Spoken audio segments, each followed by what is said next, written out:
자, 방금 명제 6번에 대한 설명을 했어요. 명제 10문제 중에 여러분들 사실 다 맞춰야 되는데 6번에 대한 설명에서 이렇게 주어져 있을 때 얘네들이 전부 다 참이라고 했을 때 이 중에서 참인 걸 골라냈을 때 얘네들 참인 거는 이렇게 3개다 라고 풀이를 했으니까 참고해서 하도록 하고, 이제 집합에 대해서 쉬는 시간 했으니까 집합에 대해서 하도록 할게요.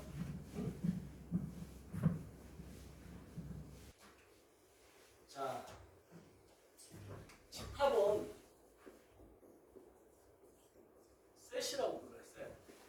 그러니까 롯데 뭐 과자 조합 선물 세트도 셋인데, 집합하면 웬만하면 나오는 게 그 선물 세트 안에 과자들이 어떤 게 들어가 있을까? 그걸 온서라고 하는데, 온서는 엘링먼츠라고 합니다. 엘링먼츠. 그래서 이 E라는 기호를 써가지고 이렇게 삼지창을 써서 온서랑 집합 사이에는 삼지창. 그럼 온서 얘는 여기에 들어간다 이거죠. 들어가지 않는다 이러면 이렇게 들어간 다음에 이렇게. 근데 그 예를 들어서 A라는 집합 안에 A가 있고 B가 있고 A 이렇게 돼 있다고 쳐봐요. 그럼 여기는 온소가 몇 개예요? 3개가 있는 거야. A랑 B랑, 이걸 내가 이름을 포장된 A라고 하는데 이렇게 3개가 있는 거야. 그러면 온소가 3개 있다는 표시를 이렇게 해요. A 집합의 온소의 수, 이게 영어 넘버, 그러니까 이게 넘버 오브 셋 A 이렇게 되는 건데 3개가 되죠. 여기에서 지금 보면 A라는 A는 A의 온소다 이렇게 쓸 수 있고, 이런 포장된 A도 온소이다 쓸 수 있는데, 그럼 얘는 맞느냐 이거? 얘 맞을까요? 틀릴까요? 지난번에 한번 집합을 했기 때문에 이것도 맞는 얘기예요. 얘는 그럼 뭐냐 하면 얘를 가지고 와서 부분 집합을 만든 거죠. 그래서 집합과 집합 사이에는 이걸 써요. 집합과 집합 사이에는 아까도 이 단어가 컨테인이라는 단어, 컨테인이 원래 컨테이너 박스가 되고 컨테인이 맞아요. 그리고 CON이라는 접두어가 컨이 함께라는 뜻이고 테인이 잡다는 거, 함께 잡고 있는 거니까 다 모두멍에 포함시켜. 그래서 집합과 집합 사이는 이지창, 온소와 집합 사이는 삼지창이고, 그래서 얘는 지금 이렇게 이지창으로 됐을 때 얘가 집합인 거죠. 얘도 집합이고. 그럼 집합인 게 얘를 집합으로 부분 집합 가져올 수 있느냐? 가져올 수 있죠. A를 가져와서 집합 표시하면 된다. 자, 이런 거 좀 알아두면 좋겠어요. 자, 그래서 집합과 온소 사이에 이렇게 하는 방법, 이걸 먼저 알아야 되고, 그 다음에 이제 집합을 표현하는 방법에는 3가지가 있죠. 온소 나열법이 있어요. 그래서 온소를 그냥 나열하면 돼. 예를 들어 A 집합이 있는데 2, 3, 5, 7이라고 할게요. 선생님 비번으로 많이 쓰는 거죠. 2, 3, 5, 7. 자, 이건 뭘까요? 이거를 그냥 온소 나열하는 거잖아요. 이거를 조건 제시법으로 만약에 표시할 수 있어야 돼요. 또는 조건 제시법으로 표시된 거를 조건을 제시하는 걸로 표시해야 되는데, 조건을 제시할 때는 예의를 갖춰야 되겠지, 그지? 그죠? 조건, 자기가 뭔가 조건 제시할 때는. 그래서 이렇게 쓰는 거야. X 칼럼 이렇게 써요. 세로로 칼럼. 자, 이 X가 온소란다.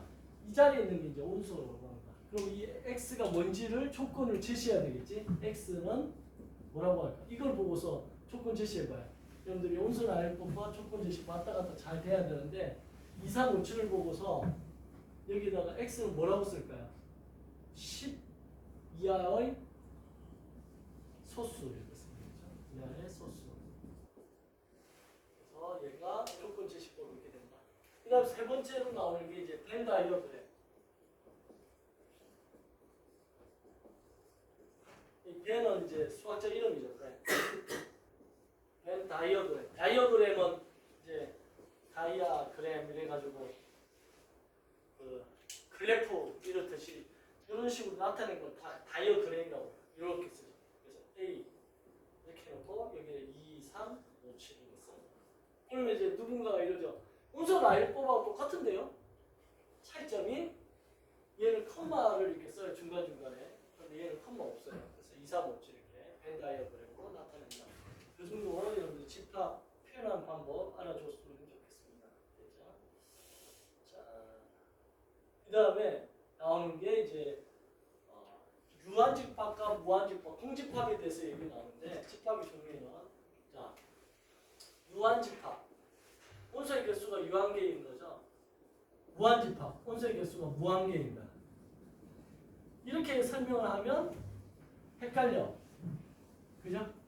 이렇게 생각하면 돼. 유한집합은 온소의 집합이 유한계이니까 뭐로 나타낼 수 있어? 온소의 개수가 몇 개인지를 나타낼 수 있죠. 그래서 수로 나타낼 수 있으면 수로 표현 가능. 그럼 얘는 유한집합인 거야. 그죠? 무한집합은 수로 표현이 안 돼요. 무한계이니까. 그죠? 그럼 무한대도 수 아닙니까? 무한대라는 이 표시는 기호예요. 기호. 얘는 기호지 수가 아니라 무한대는 기호다. 기호라는 건 어떤 의미냐면 내가 표현할 수 없는 거를 개념화시킨 단어라고 생각하면 돼요. 그냥 무한대.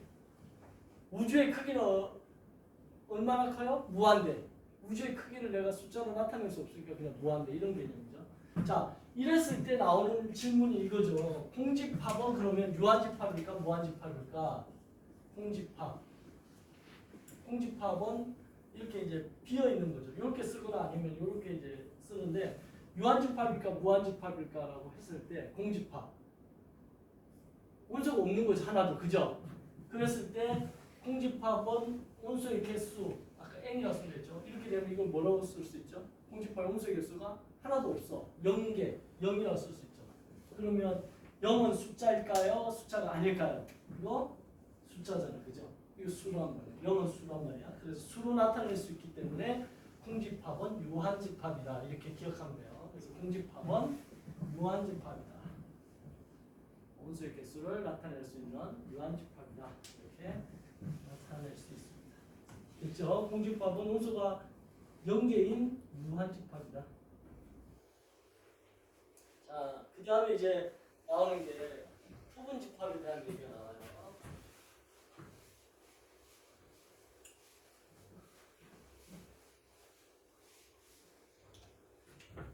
자, 부분집합.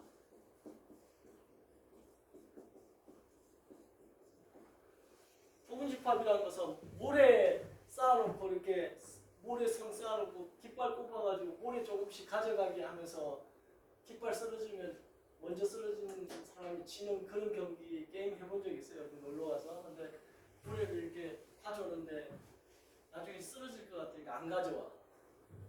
안 가져오면 안 되죠. 그죠? 무조건 가져오기로 약속하죠. 게임의 원칙이 모래 하나라도 가져와야 돼. 그렇듯이 부분집합이라는 것은 일단은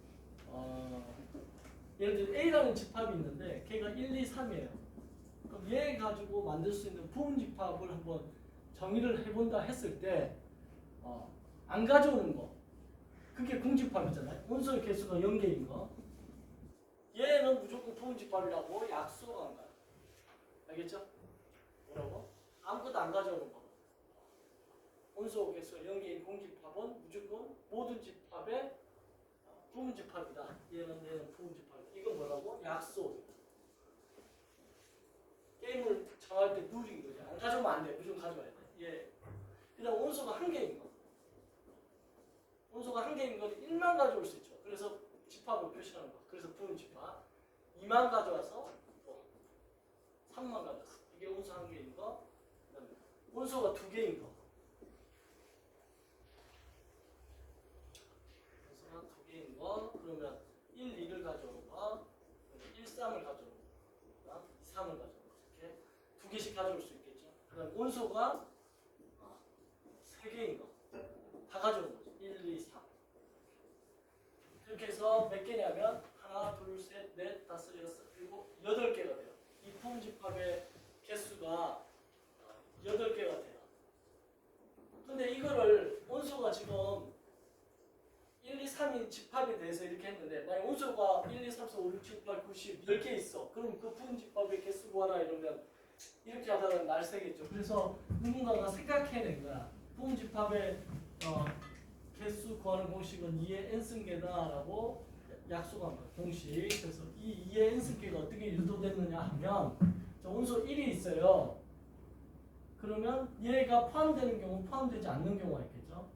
그럼 온소 2가 있어요. 그러면 포함된 경우에 포함되는 경우 안 되는 경우 또 1이 포함되지 않은 경우에 2가 포함되는 경우 포함되지 않는 경우 이렇게 있겠죠. 그 다음에 이제 3이 있어요. 그러면 이 경우에 또 포함되고 포함되지 않고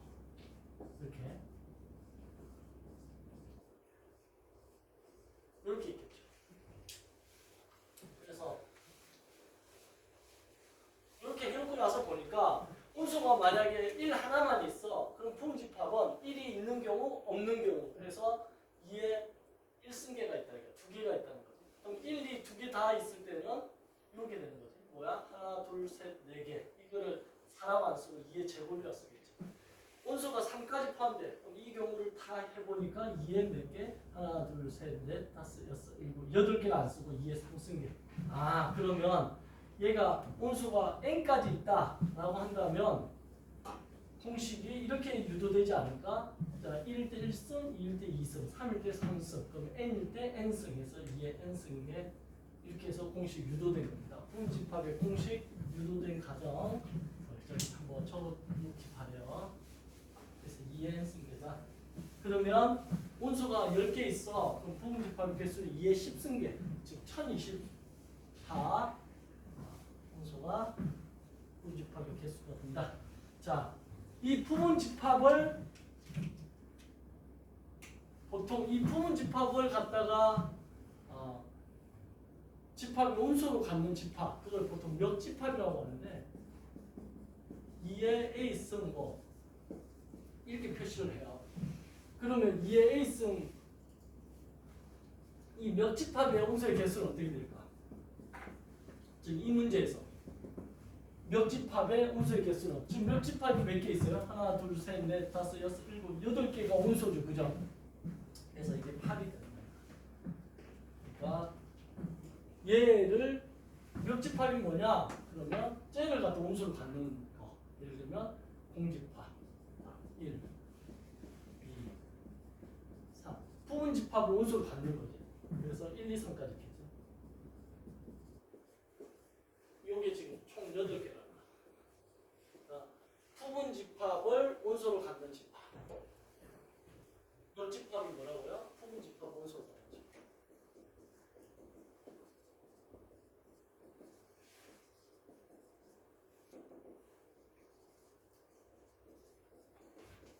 부분집합 온소로 갖는 집합을 멱집합이라 한다. 이렇게 알아두시죠. 자, 그 다음에 진부분집합이라는 말이 나와요. 진짜 부분집합. 이 진짜 부분집합 이렇게 얘기할 수 있는데 진짜가 우리가 언제 나오냐? 진분수 할 때도 나와요. 진분수. 진분수 할 때 진짜 나오죠. 이거의 라이벌이 가분수죠. 가분수. 그래서 이때 우리 그 법률 용어로 가짜가 붙는 건 전부 다 임시라는 뜻이에요. 임시라는 뜻이에요. 그래서 임시로 나타내는 분수를 가분수라고 하죠. 예를 들면 5분의 5는 진분수인가요? 아니지, 이거 가분수지. 왜? 꼭 분수로 안 나타내도 되지. 임시로 분수꼴로 나타냈다 뿐이지. 약분하면 이거 1이잖아. 굳이 분수로 안 나타내도 돼. 그래서 이건 가분수인가. 근데 5분의 3 이런 건 이제 진분수가 되죠.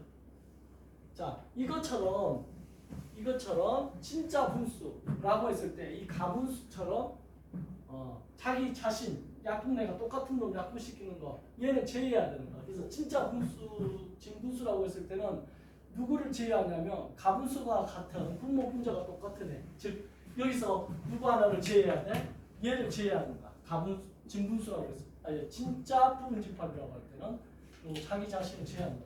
진짜 부분집합 누굴 제외한다? 자기 자신 제외. 자기 자신 제외하는 이유가 이 똑같이 생긴 거 방금 가분수라고 했죠. 요거처럼. 그래서 진짜 부분집합의 온수의 개수는 2의 n승계라는 부분집합의 개수에서 하나를 빼줘야 되는데 그 하나가 누구냐면 자기 자신을 빼줘야 돼요. 그럼 선생님 공집합도 빼줘야 되는 거 아닙니까? 이제 공집합은 그냥 무조건 부분집합이라고 약속했기 때문에 빼주면 안 돼요. 그래서 약속은 지켜야 됩니다. 그렇게 생각하시면 됩니다. 그래서 부분집합에 대해서 지금 설명을 했고,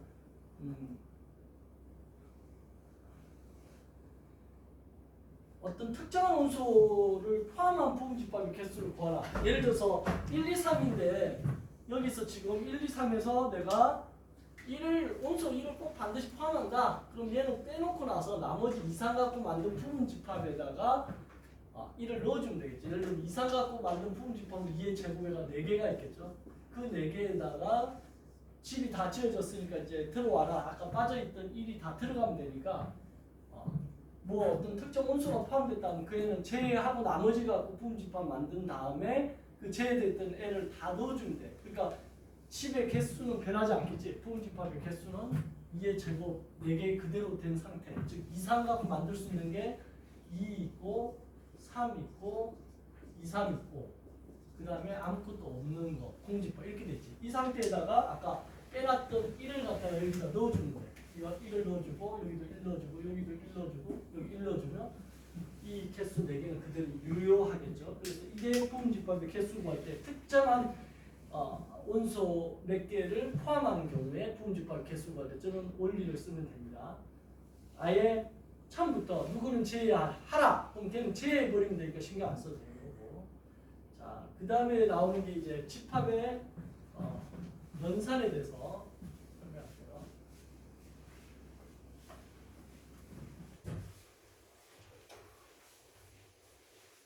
오늘 6월 6일인데 그죠? 아까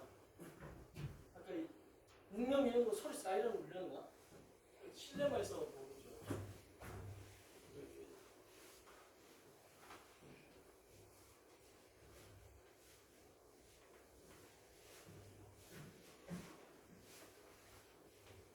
한충일에도 열심히 공부하러 나오신 여러분들이 훌륭한 사람들이 자, 집합의 연산. 연산이라고 하면 집합의 계산이라고 안 하는 이유가 뭐냐면 연산은 논리적인 논리가 포함된 계산인데 집합의 연산이라고 했을 때 우리가 4층 연산을 가장 먼저 생각하고 더하기 빼기 곱하기라는 그 순서대로 생각해 보면 더하기에 해당하는 게 합집합. 1번 합집합. 그래서 A와 B의 합집합. 그러면 벤다이어그램이라고 해서 이렇게 표시해 보면 A와 B 합집합이라는 것은 여기 있건 여기 있건 여기 있건 모두 더하는 게 합집합이에요. 그래서 이거를 조건제식으로 써보면 X 컬럼 X는 A 온소이거나 또는 X는 B 온소다. 이렇게 쓰면 얘가 합집합을 나타냅니다. 두 번째 교집합. 곱하기에 해당되겠지. A 교 B. 그러면 A가 있고 B가 있는데 A, B 공통으로 다리 연결된 거. AND지. 이게 AND 개념이야. 그래서 X 컬럼. X는 A의 온소이고 AND X는 B의 온소다. 나타내는 거야.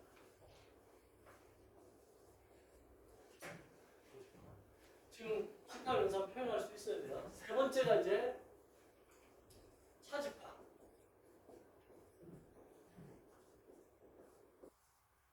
A 차집합 B를 나타내는데 얘가 A고 얘가 B가 있을 때 A에서 B에 있는 걸 차버립니다. 그럼 얘는 뭐냐면 일단 X가 누구의 온소여야 된다? A의 온소이고 and X는 B의 온소가 되면 안 된다. 이렇게 나타내는 거예요. 그래서 여기서 좀 중요한 내용이 나오죠. A 차집합 B는 뭐하고 같냐면 A 쓰고 and 할 때 이 and 교집합 그 다음 B가 아니다. B가 아니다. 여집합 이렇게. 그래서 A 차집합 B는 A 교집합 B 여집합과 같다.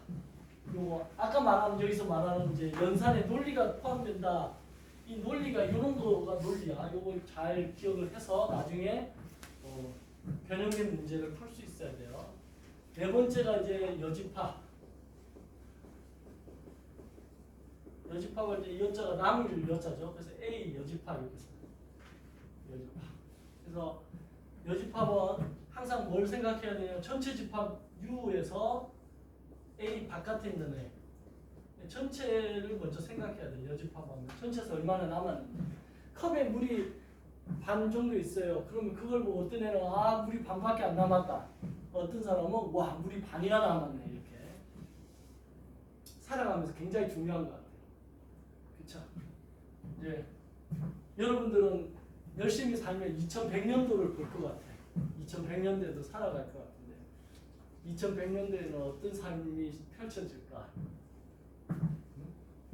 일론 머스크가 로봇 택시를 만든다는데 택시가 로봇이면 길거리에 계속 굴러다니는 거잖아요. 이게. 세상에 스마트폰 나오고 안 나오고 차이가 많이 나듯이 2018년이 얼마 전인 것 같은데 그때 선생님 수중에 돈이 좀 있었는데 비트코인을 그때 한 1억 원어치 사놨으면 2018년 12월 달에 비트코인이 한 3,000달러까지 떨어졌었다더라고. 거의 폭락해가지고 망한다 이런 소리가 있었을 텐데 그때 내가 만약 샀으면 지금 얼마쯤 됐냐고 챗GPT한테 물었더니 2,580억이 된다고. 그때 눈 딱 감고 1억 원어치 사놓고 미래를 안다면 그리고 아무것도 안 하고 그냥 잠만 잤으면 지금 2,500억 정도의 재산가가 자산가가 됐을 텐데 세상은 그렇게 바뀔 줄 몰랐잖아, 그죠? 비트코인 다 망한다고 사람들 다 던져버릴 때 세상이 그렇게 바뀌었는데 이제 스테이블 코인이라는 게 등장을 했어요. 미국에서 어젯밤에 새벽에 등장했는데 스테이블 코인이 뭐냐면 코인을 달러랑 결합시켜가지고 이제 ATM에서도 자유롭게 쓰는 거야. 그러니까 그 가치, 비트코인의 가치를 달러로 환산해서 조금씩. 비트코인 하나가 1억이 넘는데 그걸 들고 와서 100원어치, 1000원어치 쓰고 나머지 잔액 주세요 이렇게 할 수가 없으니까 필연적으로 그 자산 가치를 담보로 해서 돈을 빌려서 ATM에서 찾아서 쓰는 그런 세상이 이제 펼쳐졌다는데 재밌는 세상인 것 같아요. 자, A의 여집합이 요 바깥에 남을 거를 잘 생각하는 거야. 남을 거. 그럼 얘는 조건 제시부 쓰면 X 칼럼 X는 A의 원소 이고 and 그리고 그 X는 누구의 원소가 되면 안 되지? 아, 쏘리 이거 잘못했네. A의 원소가 아니고 전체 집합을 생각했으니까 전체 집합 U의 원소이고 그 X는 A의 원소가 되면 안 된다. 이렇게 써야 되겠죠? 그래서 여러분들이 이 집합 연산, 합집합, 교집합, 차집합, 여집합, 특히 이 차집합을 여기 표시하는 걸 잘 알아둬야 됩니다. 예를 들면 이런 게 어떤 식의 문제로 나올 수 있냐면 A 여집합, 차집합, B 여집합을 표시해봐라.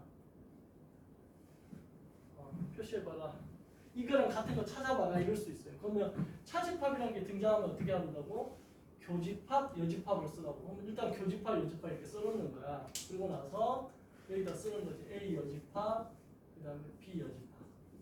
이게 쓰는 거지. 그러면 어떻게 되냐면 이게 A 여집합, 교집합. 여집합이 여집합을 표현하는 거지.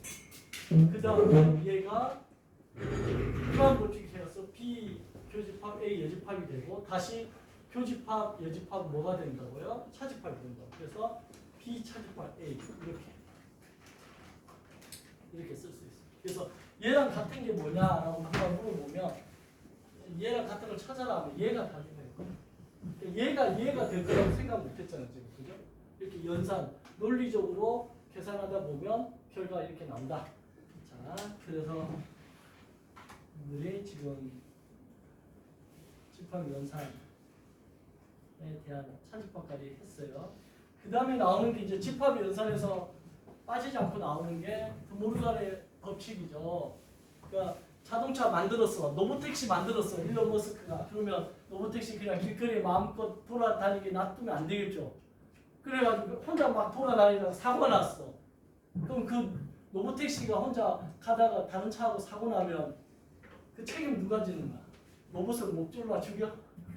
어떻게 할 수가 없잖아요. 그죠? 그래서 그런 거에 대한 법들을 다 만들어야 되는데 그게 도로교통법 같은 거 만들겠죠. 그죠? 그것처럼 집합의 연산에서도 필요한 법이 하나 있는데 그게 드모르간의 법칙이에요. 드모르간의 법칙이 뭐냐 하면 A하고 B하고 합집합과 여집합 사이의 관계를 정의한 법칙인데 얘가 이렇게 된다는 거야. 풀어질 때 이 합집합, 교집합 바뀐다는 거야. 그 다음 A 교집합 B의 여집합도 이렇게 바뀐다는 거야. 이게 드모르간의 법칙이에요. 그러니까 합집합과 교집합과 여집합 사이의 관계를 정의한 법칙을 드모르간의 법칙이다. 그래서 항상 드모르간의 법칙 이런 거 배우고 나면 요 가정으로도 알아둬야 되지만 여기의 가정 이렇게 가는 것도 여러분들 알아둬야 돼. 그래서 이렇게 돼 있으면 얘를 묶어낼 수 있겠구나 이렇게.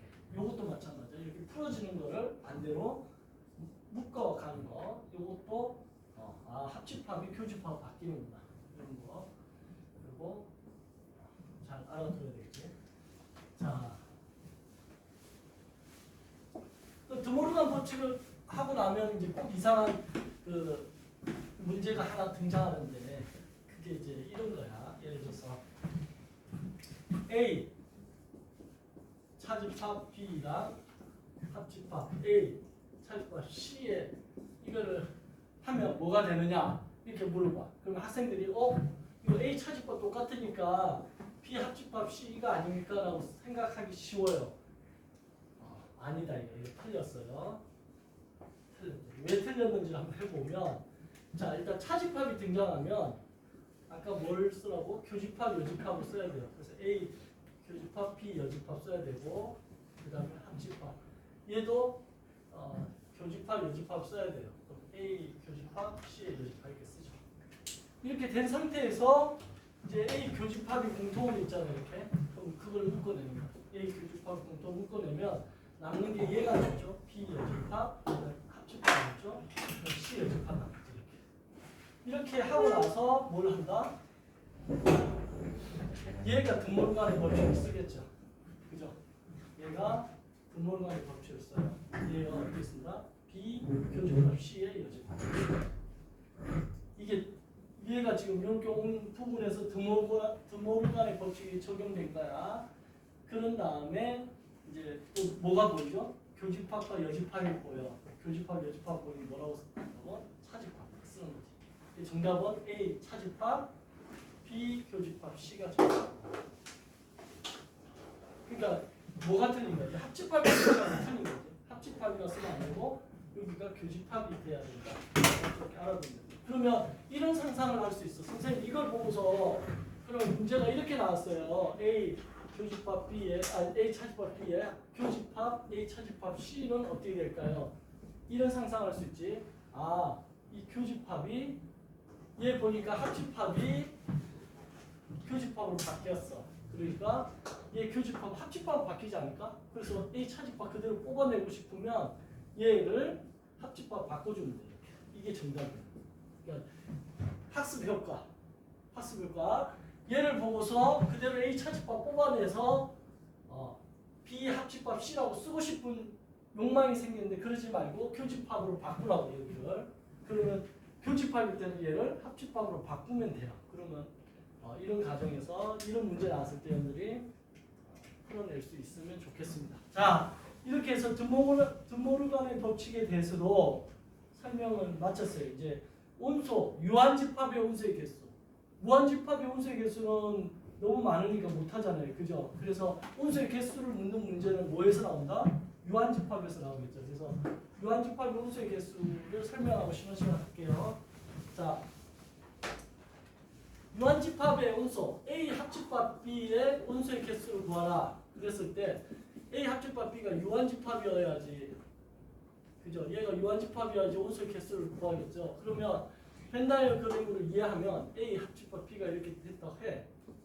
그럼 A 원소를 더하고 그 다음에 B 원소를 더하죠. 하고 나서 보니까 여기가 공통으로 두 번 들어갔죠. 그죠?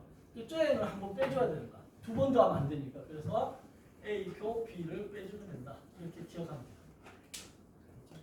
얘가 이제 만약 3개짜리야. A 합집합, B 합집합, C. 그러면 A를 더하죠. B도 더해요.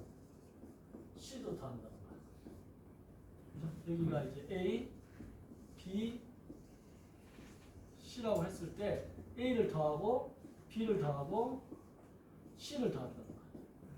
그러고 나서 보니까 어때요?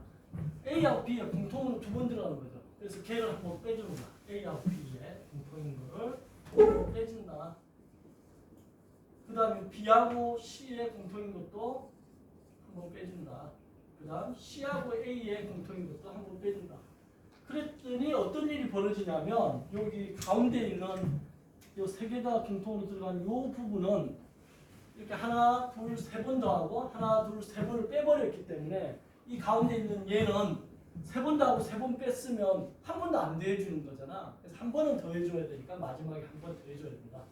A교, B교, C를 한 번은 더해줘야 된다. 이게 세 개짜리의 유한집합 원소의 개수 구하는 공식이란 말이야. 그래서 여러분들이 공통인 공통인 것들은 잘 머릿속에 기억해서 이 공식을 알아두면 된다. 자, 개념 설명, 집합에 대한 개념 설명 이걸로 이제 끝내고 역시 이 개념을 잘 들었으면 여러분들 이 문제를 이제 좀 쉬운 문제를 풀면서 개념을 완성을 시켜야 되니까 선생님이 지금 집합에 대한 문제를 올려놓을게요. 그래서 쉬는 시간 하면서 쉬는 시간 화장실 갔다 오고 그냥 나는 문제 풀려 한 사람 지금 이거 풀면 됩니다. 알겠지? 10문제짜리. 자, 쉬는 시간 하시고 풀 사람들 문제 풀기 바랍니다.